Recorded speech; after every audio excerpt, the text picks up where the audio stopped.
Nancy, you dreamed about the same creep I did.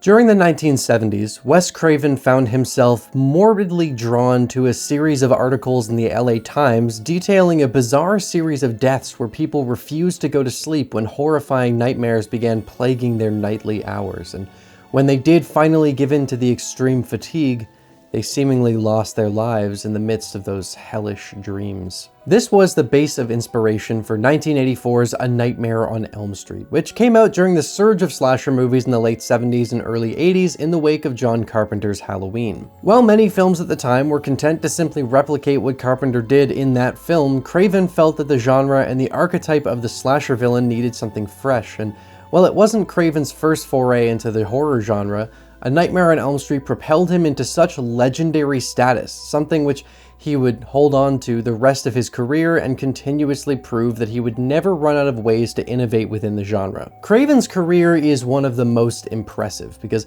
not only did he always give a fresh spin on what was prevalent in the genre at the time and breathe life into subgenres that felt stale, he would do the same thing with the exact tropes that his own past movies had introduced. Freddy Krueger is one of the most iconic characters not just in the horror genre, but in terms of film iconography, he's one of the most recognizable in general, with a cultural presence in the 80s that was unprecedented for a slasher villain despite the immense popularity of the genre at the time. TV show appearances, music videos, merchandise of all kinds. Freddy was a true phenomenon, but while later entries would go on to be a lot more focused on being over the top and humorous, Freddy's first appearance was much more bathed in shadow than what would follow. It's really crazy to go back and read about how little enthusiasm there was about the script when Craven was attempting to get the production off the ground, with Disney turning it down after showing interest contingent on the film being cleaned up for a PG-13 rating, but despite Craven's financial difficulties at the time,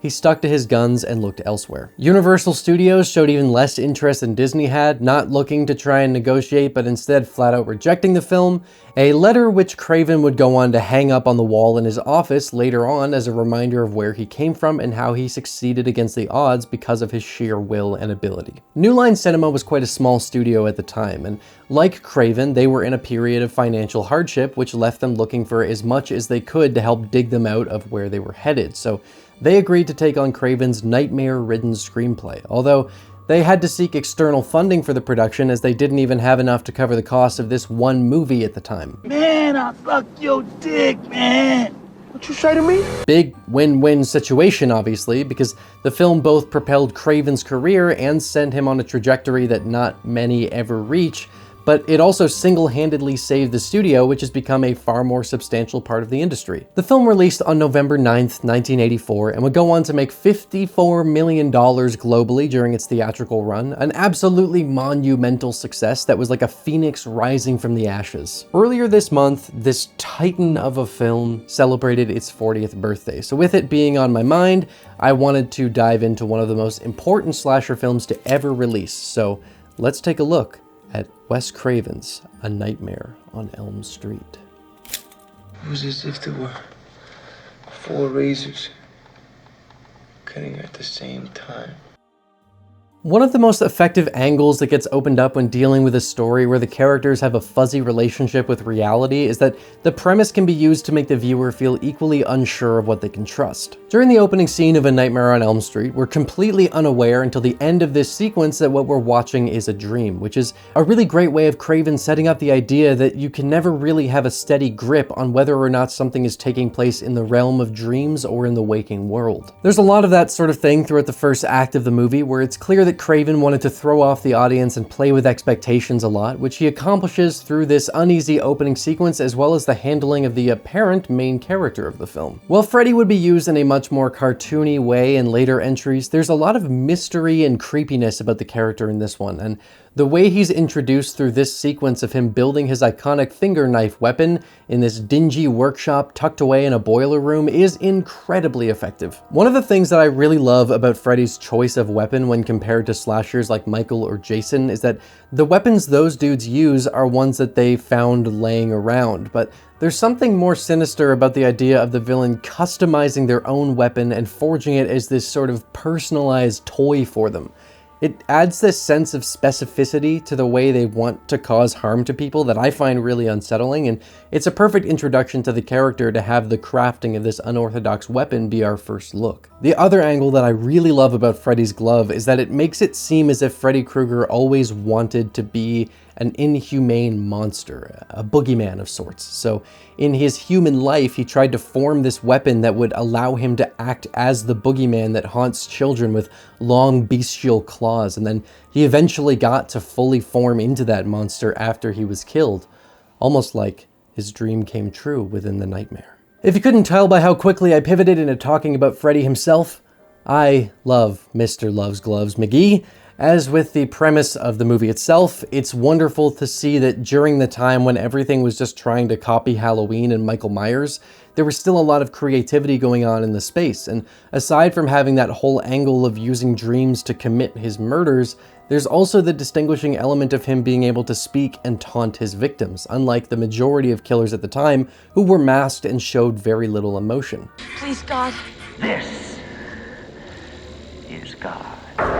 Craven still wanted to have a masked killer in a sense, but he also wanted to have them be able to have this dark sense of humor to them through mocking their victims and making it feel very playful from the killer's perspective to really emphasize that they're having fun committing these awful acts. The way he went about achieving both of those things was to have Freddy be horribly burned, which accomplished both that want to have a monstrous look to the villain while also allowing his face to be exposed. None of that is even to mention the incredibly unique look of Freddy outside of the glove and burned skin, where he's got this dirty red and green sweater that feels like it was worn to make it seem less threatening to his victims so he could draw them in more, but has that distortion of the trustworthiness it was meant to elicit because of the dirty colors, and also the top hat that's a bold fashion statement. It's just a fucking fantastic design for a killer that shows so much personality without ever having to outright say any of it. That's actually one of the things that Craven does really well throughout this whole movie. He allows the behaviors and situations of characters to speak for themselves and give them more distinction without just sitting you down and telling you all about them, with my favorite example of that being fairly early on when we're slowly learning that all of these kids are having nightmares about the same boogeyman. Nancy, you dreamed about the same creep I did.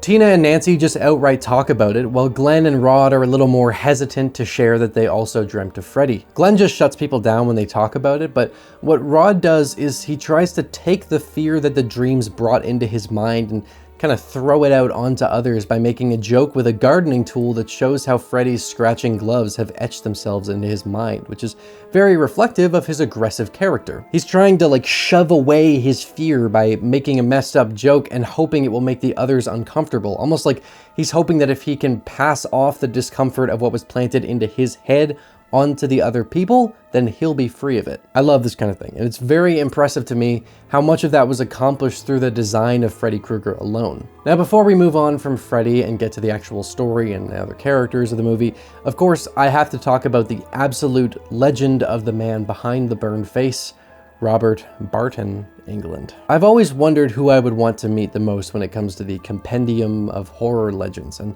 I think the answer to that may be this fella right here. Freddy was very unique as he was the only slasher running through the 80s who was portrayed by only one actor for the entire time, with the only official Freddy not played by Englund being the 2010 remake where Jackie Earle Haley took on the role. Englund had been in Tobe Hooper's Eaten Alive in 1976 and had actually auditioned for the roles of Luke Skywalker and Han Solo in Star Wars, and was even the one who recommended Mark Hamill for the role, so he certainly had his hand in some notable work prior to A Nightmare on Elm Street, but it wouldn't be until he landed this role that he started on the trajectory of being one of the most legendary actors in horror. Even if he had only played Freddy in this one movie, Englund would still be extremely well regarded within the genre because he's just absolutely fantastic. He was certainly given more material in later entries that let him show off more of his prowess, especially in regards to the humor, but he is just astoundingly creepy here. Moments like when he cuts his fingers off to freak out Tina during one of her dreams really stand out and show why he became so iconic, and it's especially important to pay tribute to how much he was connected to this character. The reason it's so difficult to find someone new to play Freddy isn't just because of the challenges when it comes to the novelty of the character, it's also because so much of who Freddy is is thanks to Robert Englund's contributions, making the two a lot more intertwined than other slashers were. The expressiveness in his face, the way he inflects his voice, and of course that eternally echoing cackle, it's all thanks to Englund bringing his own touch to the character, and it's really hard to separate them after so long. It's also a huge help that by all accounts, Robert is an absolutely lovely lad who's very kind and easy to work with, and he has a very deep love for the horror genre, but also for the community as a whole, which is another huge reason he's so beloved. You got that, Tony Moran? Fucking twat. This is how it's done. There is one other aspect of Freddy that I don't think gets talked about quite as much as it probably should, and that's the boiler room that he uses as the stage for a lot of his killings. It's a significant area for his backstory as a child murderer, but what I really love about it is how it twists into this industrial labyrinth of suffocating heat and rusted metal, and especially with the way that Freddy is shot in a much creepier way than later entries, there's so much great opportunity to use this disorienting maze as the playground for the killer. Of course, Freddy wouldn't really have much to do without a cast of young, horny teens to turn into blood tornadoes, so let's talk a bit about the rest of the cast. After Tina's death, the film is passed on to Nancy as the lead protagonist, with her boyfriend Glenn and Tina's boyfriend Rod also finding themselves face to face with the dream killer. Rod's subplot is one that I'm a little mixed on. Because he was the only one in the room when Tina died and then fled the scene in a panic, he's accused of killing her, and he winds up getting arrested for the murder and killed by Freddy while in captivity in a manner that makes it seem like he did it to himself. While he seemed like a generic asshole leather jacket wearing dude before Tina died, he shows another side of him afterwards that makes him a hell of a lot more sympathetic character than his archetype tends to be, and his eulogy always makes me really bummed out because they're talking about him as if he's the one who killed Tina, when in reality the thing consuming his mind while in prison is what he could have done to save her. I probably could have saved if I'd have moved sooner. Overall, he's got a good arc that gives the first half of the movie a lot to chew on, but where I feel like it could have been even better is if we hadn't been shown from the start that he was innocent. Bear with me for a second. He was set up to be an aggressive, impulsive, and angry character who seems to always be armed, and while that does play a role in the law thinking that he's guilty, I can't help but wonder what could have been here if we hadn't seen Tina die. That would have given more weight to his storyline, as we'd also be unaware of what really happened, and it could have set up a great misdirect where we only find out after he's been killed that Freddy was the one who did it, which would have put us as the viewer more in the shoes of the characters as opposed to spectators of people figuring out something that we already know. However, with that being said, that would not have been worth sacrificing the chance to see Tina's iconic death scene, and that death is partially as good as it is because it's the first of the movie, so I'm not really sure which way to lean here. I do think it's unfortunate that we never got that twist since we know he's innocent the whole time, but that reveal could have been really unsettling and possibly even more tragic than it already is, without actually having to alter the events of the film, just the things that were shown. It's fine though, and it still does have some of the slam it would have had that change been made. Glenn isn't a character with a whole lot going on outside of being Nancy's nice boyfriend, but he's notable because of the fact that he has another one of the most iconic deaths in the history of horror, and of course, you know, because he's played by Johnny Depp in his first feature film role. Glenn doesn't bring much narratively to the table, but what he does do is bring a really great heart to certain moments, and I also think he feels the most believable as a young teen thrown into this weird situation. He has this youthful naivety to him that I've always really appreciated, and he fills the place of something that I feel is often missing from these slasher movies dealing with teens, that being characters that actually act like teens to remind you that these horrible things are actually happening to kids. Like, you get moments when he calls his mom who's away for the night and tries to play audio to make an excuse for why he has to leave, and the audio keeps getting more and more insane, and they're all laughing together as he embarrassingly tries to correct it. It's a sweet moment between friends, and despite its lighthearted nature, it's very important to fully establishing the stakes of the film. Listen, Ma, I gotta go. I think there's been an accident out front. That brings us, of course, to Nancy, the film's resourceful final girl who takes the focus after Tina is killed, played by Heather Langenkamp, who's one of the most respectable people working in the genre. She would go on to reprise her role a few more times throughout the franchise, and it's not hard to see why fans of the series latched onto her so much, since she handles herself really well throughout that final act of the film. That being said, in terms of final girls, Nancy has never been one of my favorites personally. Don't get me wrong, There's a lot that I like about her, like how she figures out this trap for Freddy by pulling him out of a dream and into the real world before setting up this maze of booby traps for him, and her chemistry with Glenn is really nice. I just don't find her to be much of an interesting character. Now, this is a slasher movie at the end of the day, but I can never get as invested in her as I can someone like Laurie Strode through how innocent and shy she feels, which makes it feel all the more horrifying when she's attacked by Michael. Part of this may be down to the fact that I find some moments of the performance to be really stiff and not conducive to building her character up, but I also feel like we just don't really know enough about her personality to form a proper attachment to her fight against Freddy. I don't think this is helped at all by the fact that her mother is just a shit character, because if she wasn't, then we'd have some more build-up around Nancy that would go a long way to getting more invested in her. You know what, no, fuck it. The acting in this movie is downright atrocious at times. The same can be said for a lot of these movies. I mentioned Halloween, and that's certainly no exception, but the difference there is that the really bad acting came from the side characters, whereas here, some of the worst moments are from the lead role. Feel better? You call this feeling better? It's really, really bad during certain scenes, and it makes it a lot harder for me to care about the characters. I know I'm probably in the minority here because Nancy is incredibly beloved in the community, and I get why that is. She just never really resonated with me. I like how she handles herself, but the character I just don't have much interest in. There are of course others like her father, played by our Lord and Savior John Saxon, and Glenn's parents, who are very old-fashioned and strict, but I actually really like them, and it genuinely does feel like they care a lot about him, and it just makes it really fucking sad when he dies. But I want to talk some more about how this movie executes its scares and atmosphere. In terms of the deaths in the movie, A Nightmare on Elm Street without a doubt has some of the most creative to come out at the time, largely thanks to the fact that Freddy doesn't have to abide by any rules of logic. Tina's death is easily one of the best and most iconic in all of horror, and the way it was accomplished through building a rotating room that the crew members were turning as the cameraman filmed strapped to a wall while everything in the room was fastened or nailed down, it's just amazing. I love to see that kind of thing. The scene is absolutely haunting as well, with Rod helplessly watching in surreal horror as Tina is pulled along the walls and ceiling, getting sliced up by some means that he can't even see, and then having the sequence end with her limply dropping onto the bed and splashing blood everywhere. It's just perfect. It's such a statement. It's a really unsettling death that is one hell of a way to introduce the way that the killer in this movie deals out his killings. Rod's is more forgettable, simply being hanged by the bedsheets in his cell, but that was done more for the narrative purpose of making him look guilty than it was to have a showstopper kill sequence, and it works. Although he dies way too quickly. So quickly, in fact, that it's almost comical. This movie has not one, but two of the most iconic death scenes in horror, with Glenn's death being the other aside from Tina's. One of the things that this movie does so well is having the killer invade moments of privacy and intimacy, with the earlier scene of Freddy attacking Nancy from inside the tub being a great example of that. It's one of the things that made Freddy so scary, because he could pop up at any time and from anywhere, since in the dream realm he makes the rules.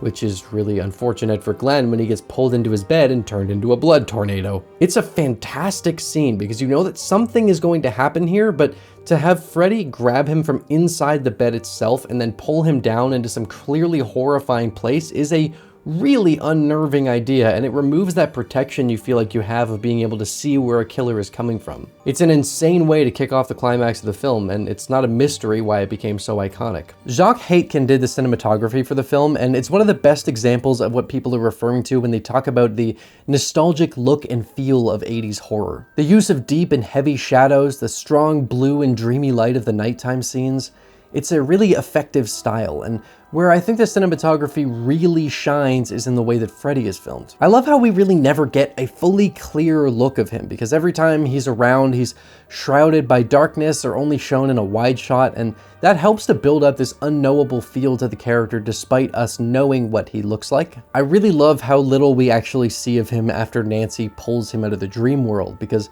it makes him feel still like distant and separate from reality. It's just a really great looking movie, with moments like when Freddy reaches through the dream realm over Nancy's bed earlier on, which was done practically and is such a great, subtle, and creepy moment. While I feel like the reaction that Nancy and Donald have to Marge's death is really awkward and flat, the actual effect of her falling into the bed and then having it slowly fade back in, trapping her in wherever it is she went, it's fucking fantastic. The movie uses this sort of imagery to great effect, and the atmosphere is also raised up by having Freddy's voice be very echoey and uncanny, making the sequences when he's around feel all the more dreamlike.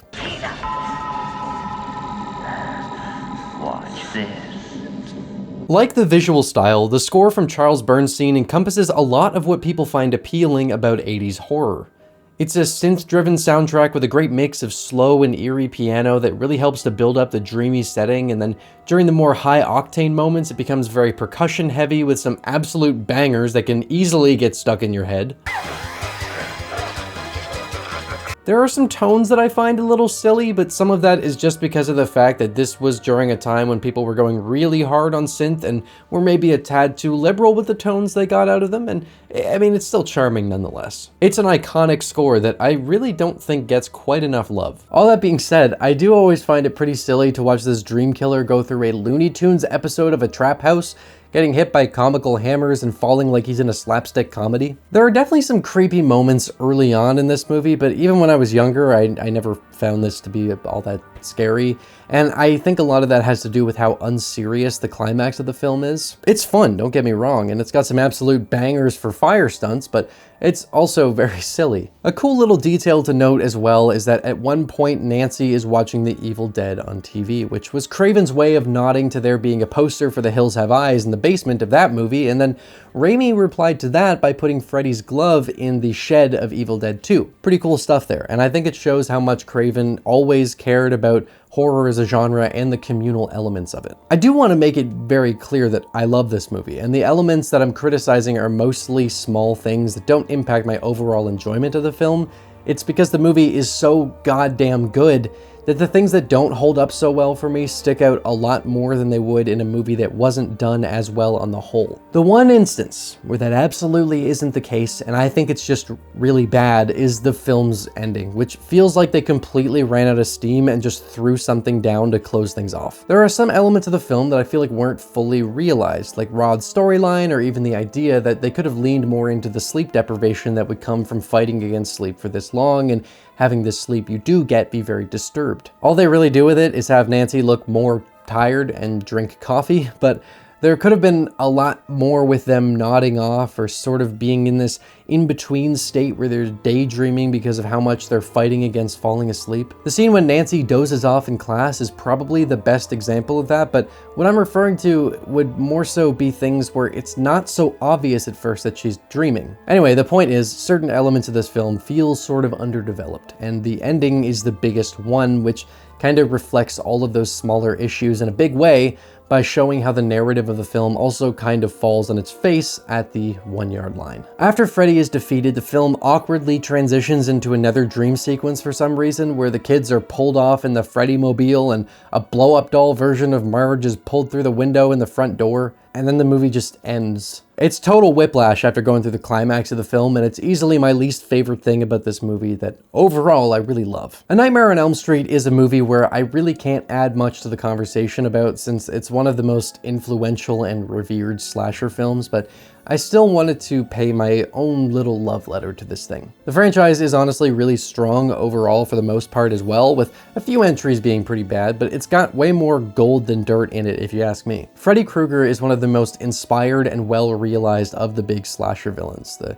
tone and feel of the movie is absolutely fantastic, and it's got a really unique concept that they do some fun things with. Sure, some things are underdeveloped and the movie does not stick the landing in the ending, but it's still a really damn good time that has aged absolutely wonderfully with moments like Freddy's tongue phone call. Thanks for watching through to the end. I hope you enjoyed the video enough that you want to see more, and if that's the case, consider subscribing and hitting the notification bell because YouTube can sometimes suck at recommending channels. A huge thank you to my wonderful Patreon supporters and YouTube channel members who are a massive help in allowing me to continue committing as much time as I can to making these videos. If you want to gain access to things like behind the scenes material or gain early access to my videos, consider supporting me on either platform. As always, thank you for stopping by Rocklin Graves.